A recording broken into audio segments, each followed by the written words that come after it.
September 2025 এমবাপ্পের জন্য একেবারেই এই মাসটা ম্যাজিকের মাস। এক মাসেই ইতিহাস লিখে ফেললেন কিলিয়ান এমবাপ্পে। রিয়াল মাদ্রিদের নতুন রাজপুত্র যেন আগুন ঝড় তুললেন ইউরোপের সবুজ মাঠে। লা লিগার player of the month EA স্পোর্টসের কর্তৃপক্ষ থেকে মাঠ সেরা তারকা খেতাব সরাসরি এমবাপ্পের হাতে। এছাড়াও রিয়াল মাদ্রিদের প্লেয়ার অব দ্য মান্থ ভক্তদের ভোট জিতলেন 5 স্টার প্লেয়ার অ্যাওয়ার্ড। চ্যাম্পিয়ন্স লিগে ম্যান অব দ্য ম্যাচ কায়রাত মাটির বিপক্ষে অবিশ্বাস্য হেডটেক। শুধু তাই নয়, সেই পারফরমেন্সের জন্য জিতলেন player of the week award. আর ইতিহাস যেন সেই রাতেই চ্যাম্পিয়ন্স লিগে পূর্ণ হলো 60 গোল মাইলফলক।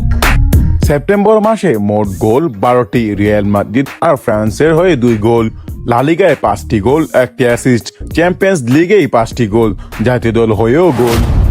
মাত্র 89 ম্যাচে 60 গোল করে তিনি হলেন চ্যাম্পিয়ন্স লিগে ইতিহাসে 3য়তম খেলোয়াড়। অবাক করা বিষয় হলো ক্রিস্টিয়ানো রোনালদো রিয়াল ডেবিউ সিজনে গোল সংখ্যার ইতিমধ্যে পিছনে ফেলেছেন তিনি।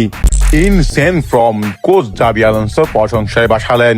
ডিসাইসিভ মোমেন্ট এমবাপ্পের এই পার্থক্য গড়েছে।